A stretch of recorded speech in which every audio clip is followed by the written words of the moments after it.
Boa noite. Boa noite, está começando o Jornal FATEC. E na edição de hoje vamos falar sobre a violência no Brasil. Acompanhe a seguir.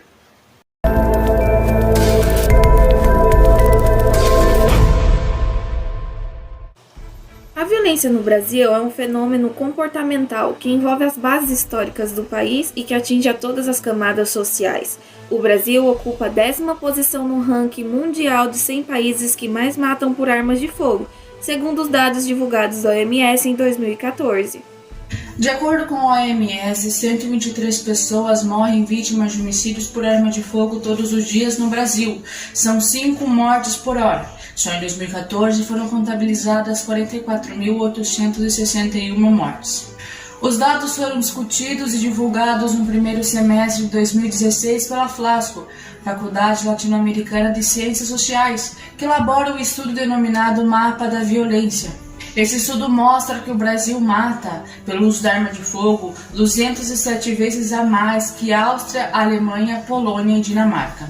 Para a OMS, o Brasil vive uma epidemia de violência e essa pode ser um obstáculo para o crescimento econômico. A Organização Mundial da Saúde caracterizou os crimes por arma de fogo como um tipo de violência com uma patologia específica, devido à quantidade de vítimas. No mapa de violência de 2016, a FLASCO apontou que esse número de vítimas aumentou em 592,8% entre 1980 e 2014. O mapa da violência do Brasil, divulgado no ano de 2016, aponta que Alagoas é a cidade mais violenta, registrando por grupo de 100 mil habitantes 56,1 assassinatos, e Fortaleza é a capital, registrando 81,5.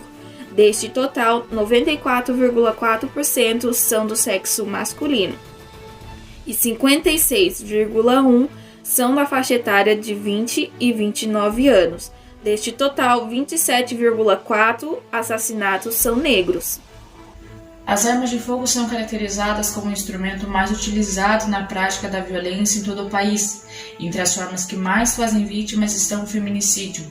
Esse termo foi reconhecido no Brasil a partir de março de 2015 como mais adequado para especificar as mortes violentas das mulheres. A Lei Federal número 13.104 especifica o assassinato da mulher pelo simples fato dela ser mulher como crime hediondo. Entre 2000 e 2011, 50 mil mulheres foram assassinadas no país. Esses dados foram divulgados pelo IPA. Conforme o Fórum Brasileiro de Segurança Pública, o Brasil registra 50 mil estupros por ano. As vítimas são de todos os sexos e de todas as idades. O IPEA aponta que a cada 11 minutos uma mulher é estuprada no país. Este crime está entre os quais mais geram gasto no SUS, o Sistema Único de Saúde.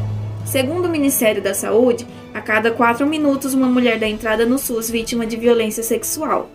A intolerância racial é apontada como motivadora do aumento da violência, principalmente contra negros no Brasil.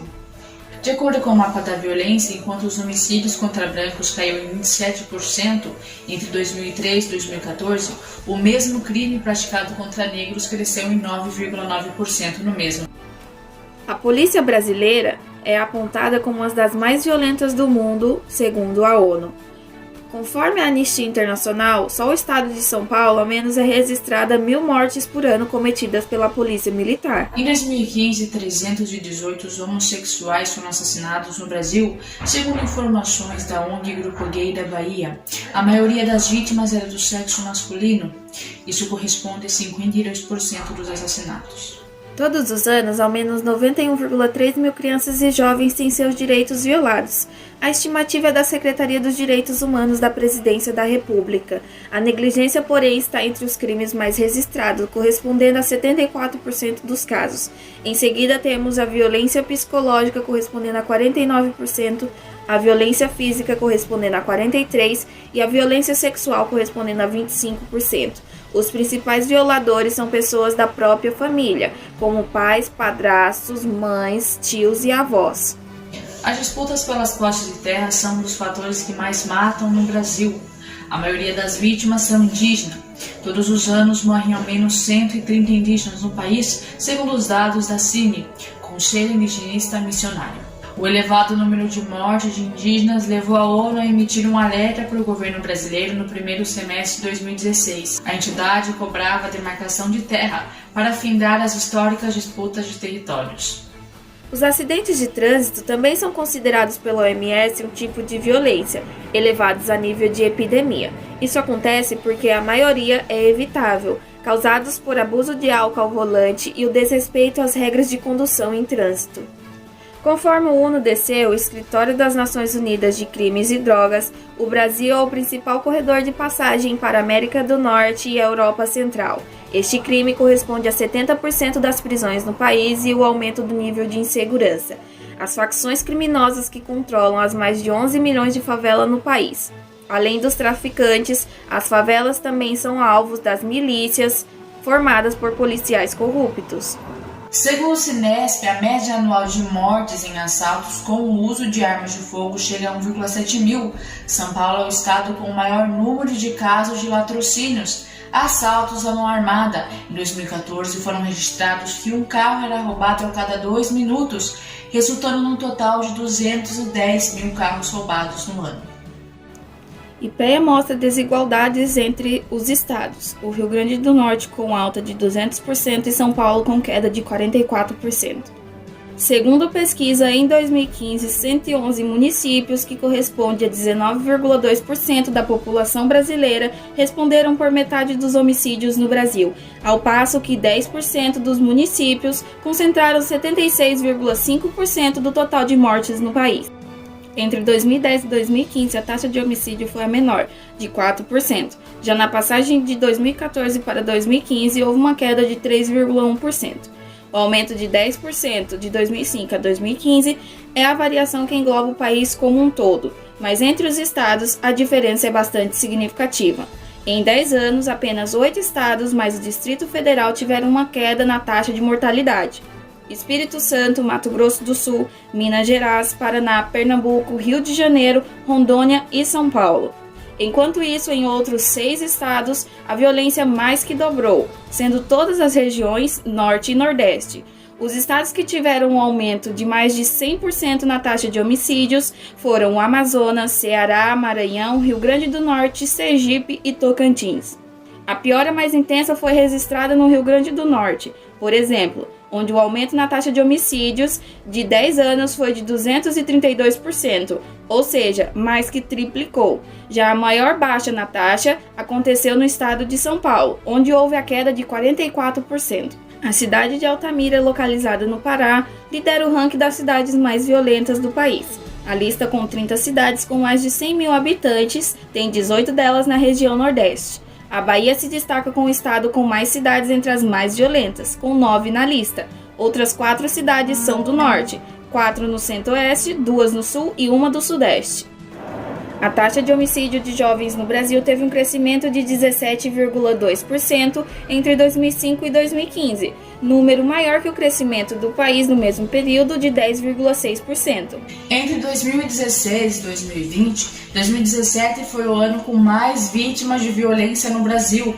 Foram contabilizadas 65.602 mortes. As principais vítimas desse ano foram jovens, 35.783 foram mortos. Os crimes contra as mulheres aumentou em 5,4%, um equivalente a 4.936.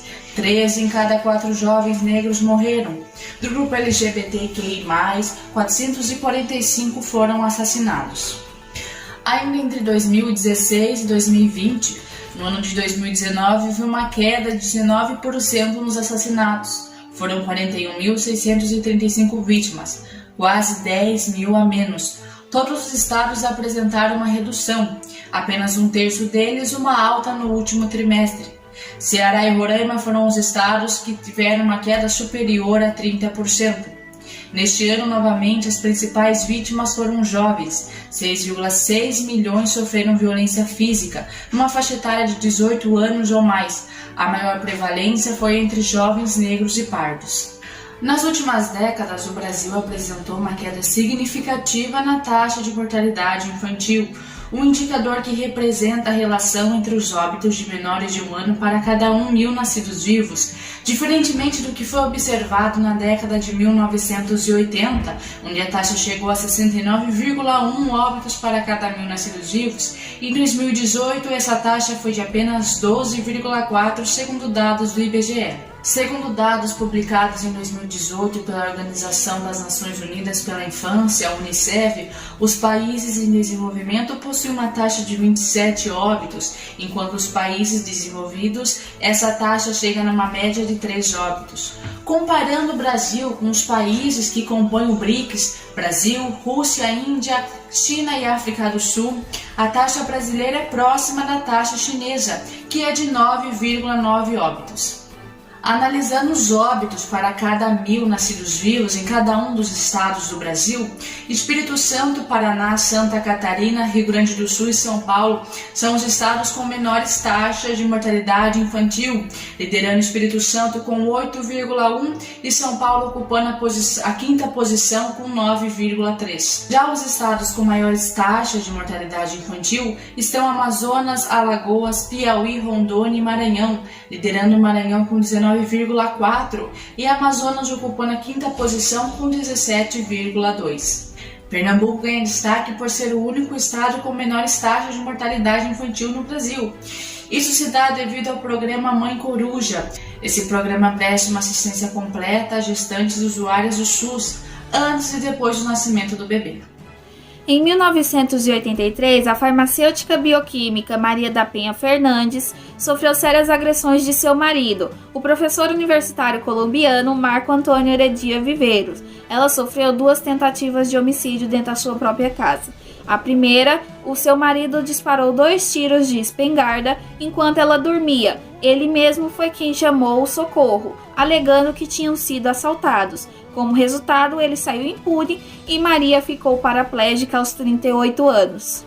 Em 7 de agosto de 2006, a Lei 11.340, conhecida como a Lei Maria da Penha, foi promulgada no país, criando mecanismos efetivos de combate à violência contra a mulher e estabelecendo medidas para prevenção, assistência e proteção às mulheres em situação de violência. Com o estabelecimento da Lei 11.304, a violência contra as mulheres passa a ser definida como qualquer ação ou omissão baseada no gênero que cause morte, lesão, sofrimento físico, sexual, psicológico ou dano moral e patrimonial às mulheres. Desta forma, são instauradas medidas mais rigorosas em relação aos agressores, não mais tipificando o crime como de menor potencial ofensivo. A lei afirma em seu artigo 2º que toda mulher, independentemente da classe, raça, etnia, orientação sexual, renda, cultura, nível educacional, idade e religião, goza dos direitos fundamentais inerentes à pessoa humana, sendo-lhes asseguradas as oportunidades e facilidades para viver sem violência, preservar sua saúde física e mental e seu aperfeiçoamento moral, intelectual e social. Agora, falando de 2021, a violência contra as crianças aumenta cada vez mais. São 11 casos por hora. Cerca de 60% desses casos acontecem dentro de casa, algo que assusta, já que os lares eram para ser símbolos de cuidado e proteção. Grande parte tem como autores pessoas do círculo familiar e da convivência das vítimas. O caso do menino Gael de Freitas Nunes, de apenas 3 anos, teve grande repercussão nacional. Ele foi encontrado praticamente sem vida no chão da cozinha do apartamento onde morava com a mãe, com a irmã de 13 anos e com a tia-avó. Ele estava coberto com uma toalha de mesa e meio ao vômito quando foi localizado por parentes ao lado da mãe. Era suspeita do crime e está presa preventivamente. No Rio de Janeiro, no dia 8 de março, Henri Borel perdeu a vida aos 4 anos. A mãe, Monique Medeiros, e o padrasto, o então vereador Dr. Jairo, estão presos pelo homicídio pelos agravantes, motivo torpe, impossibilidade de defesa da vítima e crueldade. Segundo o laudo do ML, o menino morreu por causa de uma pancada forte no fígado, que provocou uma hemorragia e matou a criança em poucos minutos. Foram identificadas 23 lesões no corpo e as primeiras agressões teriam começado 4 horas antes da morte. No fim de janeiro, os moradores do Jardim das Andorinhas, em Campinas, no interior de São Paulo, ficaram revoltados ao saber que um garoto de 11 anos foi encontrado acorrentado, nu, dentro de um barril. Os vizinhos já desconfiavam de maus tratos dos pais em relação à criança. Ele estava preso por corrente pelas mãos e pés dentro de um túnel de tinta. A criança era torturada sem poder chorar e chegou a se alimentar das próprias fezes. A criança ficou internada e depois foi levada para um abrigo municipal. Os tios mostraram interesse em ficar com a guarda do sobrinho. O pai, a madrasta e a irmã da vítima foram presos preventivamente por tortura e omissão. No mês de março, no Distrito Federal, a Polícia Militar resgatou uma criança mantida pelo pai em jaula na caçamba de um veículo. A criança de 6 anos foi espancada após uma briga e deixada no carro usado para transportar reciclados.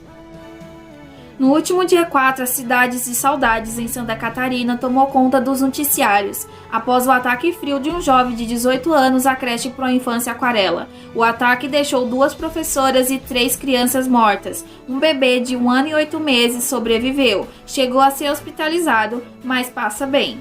A bebê Heloísa, de 1 ano e 2 meses, foi encontrada morta na piscina de casa, em Juquitiba, no interior de São Paulo, em março. Após 2 meses de investigação, a morte ainda continua um mistério. O Jornal FATEV fica por aqui e tenha uma ótima noite. Uma boa noite a todos.